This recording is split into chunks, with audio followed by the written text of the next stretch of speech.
As far as Sonic news, the past couple of weeks, we got a two for one. First one's not really important, but the second one is pretty much information that we really want to talk about.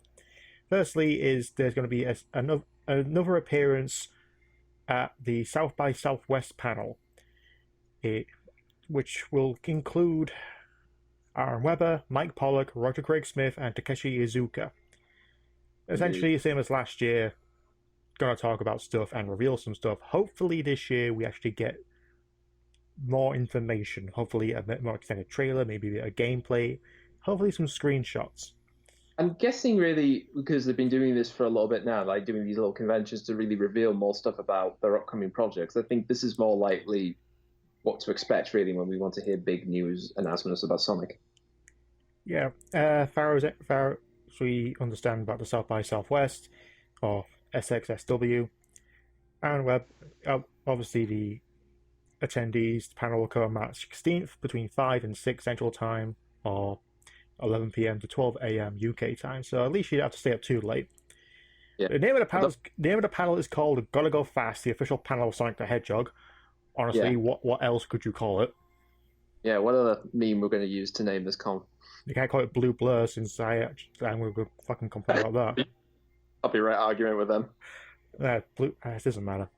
My trademark, my copyright trademark thing on that is just Blue Blur facts and theories. So, uh, panel will answer questions about games, showcase, and a new reveal for each title, and we'll discuss Sonic's resurgence into world gaming since the reveal of both games. So, basically, the past 10 months, maybe. Of course, there's a cryptic teaser suggesting that, well, with Sonic involved, who knows what other surprises might be in store.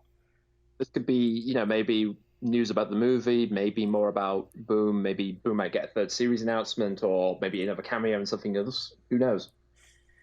Yeah, so right now we're not considering last year's as basically just Q&A, but nothing revealed. So not holding my breath for the South by Southwest. Probably the first year was more like a testing ground to see could we do this, and hopefully nobody's going to rip our necks off. Yeah. For All we ask is just A, a release date of Sonic Mania, and B, at least a screenshot or a second trailer, second teaser, if that, of 2017. Speaking of Project Sonic 2017, we actually got a bit of translated information. Before we go into that very quickly, I have heard from Aaron. He has said this before that there will be another trailer for Mania, and that will probably be the only other trailer they'll show up before the game's release. So a launch trailer. Probably more like here is a bigger preview of the game, and waiting. That's it. Wait until the game comes out. So put your cards on that. That's all I say. All you can do is put the same trailer, just re-edit it with Tails and Knuckles in it. I would try and show off new stuff, but whatever. Yeah, just like, okay, include Mirage Saloon and such. But anyway, this is coming from TSSZ, the #1 source for Beyond Blue news. I'm surprised I'm not working them right now. Yeah, but my email address at TTSC, there's the paycheck. Yeah. The information concerning Project 2017 is Eggman is again the main villain, which we wouldn't have it any other way. Considering every time he gets, oh, he's the main villain. No, he's this deity he's trying to control, which only happens like 4 times. To be fair, really, the last few years of the main Sonic games is either basically Eggman is either the one starting the problem off and then something else comes on, or it's something else starts with the problem and Eggman comes at the very last minute to say, haha, it's all mine now. What a shit fucking twist that was in Lost World. Like, well, let's be fair. What else do you think he's going to do? His lust for world domination has never really gone away. Apart from Boom. It was a shit boss fight as well. It's like, what can we do to actually make people like this? I don't know, let's do exactly the same we did in Colors, shall we? I mean, right up to the Team Rocket style kick into space. Yeah. Which doesn't make sense considering the next cutscene. But anyway. Yeah, whatever. There'll be no multiplayer features, which is good because their idea of multiplayer in Lost World was a piece of shit. It tells it in the game, you can't play as him. Why not? Well, you can, but you're going to use a little device, a little drone to follow Sonic and help him out. And basically, if you say if it's Tails, you want to physically have something that represents them, not something completely different. Yeah, as in actually Tails. The only thing we get close to that is just something for episode 2, where the second player can play as Tails, or you go into multiplayer, put down the switch the characters, put down the other controller, and just press A on that controller every time Sonic needs to drop down to do a special attack. That's how you play as Tails in Sonic 4. You have to cheat the system. Yeah, you do. That said, though, I think really multiplayer's never been really the strongest aspects really in the big 3D games at all, have they? I mean, A lot of people have found that Sonic Adventure 2 will actually disagree with you on that, but then again, Heroes wasn't a good multiplayer. It was fun for a while, but it dropped completely. Shadow the Hedgehog multiplayer was a piece of shit. That's what I mean. That's what I mean. Yeah. It's basically all the focus tends to be on let's just make a decent game from A to B rather than let's do that and then the last minute let's put this like play 2 in the same level, whatever. Yeah.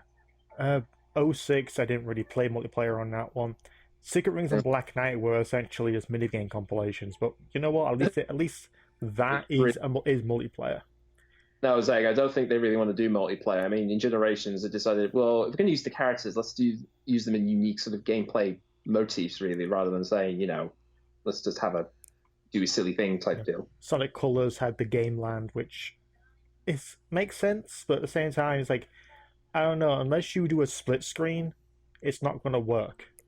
Cute. I mean, it was a cute idea that, oh, look, you're playing through, box levels or famous classic levels from the past, so that was kind of like, oh, that's kind of thing. I mean, ever since Sonic 2, multiplayer's kind of been a thing, but it's usually just been, here's the levels, race to the end, and which, honestly, I wouldn't really have it any other way unless it was just a bunch of minigames like Secret Rings. Yeah, like I said, I think it's better really Sonic games to just focus on being a single-player type thing, particularly if it's a big 3D one. But I think that's where you're going to get the most fun out of them. Finally, last little bit, which is a very generic piece of news, because game genre is action-adventure, and to me, that's just a really dumb genre. See, this is the thing, because over the years, I mean, if you've heard interviews with like Jason Rubin, whenever he talks about Crash or Jak, particularly always this character action game or character action game, and it's basically saying it's a fancy way of saying it's a platformer, all right? I mean, we call it that because people think platforms. Oh, you just walk in it's a cute little... Yeah, it's a platformer. You mean like Mario? At least 10% correct on that, but I'm gonna list you the ways it's not Mario. But like I said, I mean, when people think of platformers, they do think it's basically cute little character running around on tiny levels and collecting lots of MacGuffins. Well, Super Meat Boy's a platformer as well, and that's just a rage-inducing game. I mean, well, half of that game is, like a sort of game, is basically, can you get through the level as fast as you can?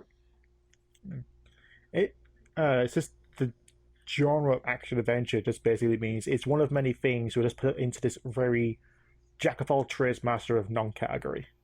Exactly. I mean, you could say that for like a third-person shooter, a third-person shooter actually is a genre. The third person is there. It's like what else? Like Bayonetta is action adventure. Batman Arkham series is an action adventure. Uncharted is an action adventure as well, despite it being third-person shooter. That's what I mean by that, a third-person shooter. I mean, a lot of them do fall into that category. Even Resident Evil 4 when that first came out. To me, that's I don't know, it's like people keep making up new genres, but when they can't think of one genre, it's like, oh, is it a platformer? Is it an action game? Is it an adventure game? It's like, oh, what's an adventure game? An adventure game is one you have to click on everything and actually have an inventory. Like, well, does that technically mean you should be point and click? No, it's an adventure game. It's like, yeah, but adventure means you're exploring things. That's you do in an adventure game. Well, the same, like also sandbox. Like if you go in and out of vehicles and actually explore around and buy stuff and kill whoever you want, that's a sandbox game because GTA defined it. Here's a big play area for you just to do whatever the hell you want. You can follow missions or you could just destroy the entire place if you want. Yeah, like Assassin's Creed is considered open world, but I don't consider it a sandbox. To me, that's an adventure game. Well, like I said, it's that type of thing whenever you see on the listings, like saying, oh, it's going to be this type of game to do or whatever. That's pretty much all the information. Again, they've been very close to the cards of not revealing too much particularly about Project Sonic, because that's again going to come out later this year, and really the main thing is going to be Mania to start off with. Yeah, sucker everyone in with some nostalgia. Yeah, and then hit them with the new stuff, which hopefully will go well. Which I don't think they say understands their fan base so much. As in, how about you release the new stuff, then give us hit us with the nostalgia. Well, that's the deal, really. I mean, again, remember these are essentially two anniversary games coming out rough in the same year as each other, even though it's a year after the anniversary. A year and a And half after the anniversary, we don't get this until the holiday season. exactly, yeah. But I don't know. I mean, like I said, it's getting, like I said, one of the difficulties to keeping Sonic going is like, what do you do with the series that is go to point A to point B, go around, loop to loop, ring collecting, bash robot, steal, and keep that variation up for 25 years. Yeah, I just really hope. I mean, 20 years was a good thing, and then at 25 years, that's even better. It's just Mm. I don't know if we're gonna get like a new Sonic game like every on average it's like now it's 2 or 3 years. You sort of wait for a big new game. I mean, Hmm. that's the way. I mean, I know people last. I know you've been bringing up Lost World a bit. It's like Lost World again. It's kind of a main game, but I count that as like the side. It's kind of side in with Nintendo stuff anyway. So you Yeah, can look at that. I that's mostly spin off to me because it was developed by B Team. Yeah, If you get know your gaming history, there are multiple. Even though it says, "Oh, this is by Capcom," it's like, no, that's part of R&D 1, and the other game was part of R&D 2. That's why yeah. Devil May Cry 1 was good and Devil May Cry 2 was shit. Put it this way, basically, whenever you see, developed by blah blah, sometimes it's even if it's a big entity, it's like there'll be smaller groups within that. Yeah, that's why in the trailer it says Colors in Generations rather than Unleashed Colors Generations Lost World. No, it's basically say, okay, let's tell them it's those blokes who made the games that people really, really like, rather than do the ones that they go ape shit over. Unleash is a good game. Oh, but again, it's part of still the interesting thing is that we're still not sure exactly how this game is going to be. I mean, we're still curious about. Again, I don't think it's going to be a dark thing like the trailer shows up. It's going to be another kind of fun-filled adventure with modern and classic, and again, guessing Boom. I mean, there's been no hint that Boom Sonic might be in this. No, Or that's not. just that's a wild assumption, which a lot of people are quick to point out it's a new character, not an existent one. Which Well, right now, and I will say this is on social media as well. A lot of people are really trying to put the game down. It's just like you can't put a game down when you don't know its title, and at the same time, aside from these tidbits of information, these are pretty much small crumbs of information we're getting, yeah, and exactly. I mean, you can't hold that accountable for the entire game. You can't just say game's gonna suck when there's fuck all news about it. This is just little crumbs. yeah, I mean, actually, I'll end it off with this. I'll try and end off with this little thing because while this has been going on, the Oddworld Days Exodus remake Soulstorm's been happening, and most of it they've been doing like a sort of been doing like kind of like a sort of viral campaign thing where they're basically showing you snippets of clues of what's going to happen in the game and showing you pictures of like the Medakons, all being enslaved, and there's an image of one of them stuck in a chair looking like they're having their brain rotted out. And again, it's just these tiny little things that are dripping out for fans. And again, it's like it gets you interested to say, "Oh, I want to know more about it." But that said, I still don't know exactly how much of the game, really what the game is going to be like. In terms of, I know it's a retelling of Exodus, but how much of it is going to be like, okay, gameplay wise, how much of new and tasty is going to be in this? What's going to be improved? What's going to be changed? Again, it's these little things, and let's be fair, people love Exodus anyway, so they're kind of more interested to see what have you changed with that. So with this case, part of the fun with this is like we still don't know what's going to happen. And I think at the end of the day, I was telling this to another person, the thing about Sonic the Hedgehog and better Mario for a while was, Sonic the Hedgehog is, you can never blame Sonic the Hedgehog for not trying something new. And more importantly, again, I said this to him as well, is like for a series that is quote unquote dead, because, how many times have we heard Sonic the Hedgehog is a dead franchise? Well, Every single video that includes a Sonic the Hedgehog segment from a leading YouTube creator or credible quote unquote games journalist. Again, let's not get into pettiness, but I'm just saying, for a dead series, a lot of people still talk, chat, blog about it, write articles about it. For a dead series, there's a lot of stuff still going on. So I guess really the main thing is basically, we've got 2 games to go out, so I wouldn't count Sonic the Hedgehog dead yet.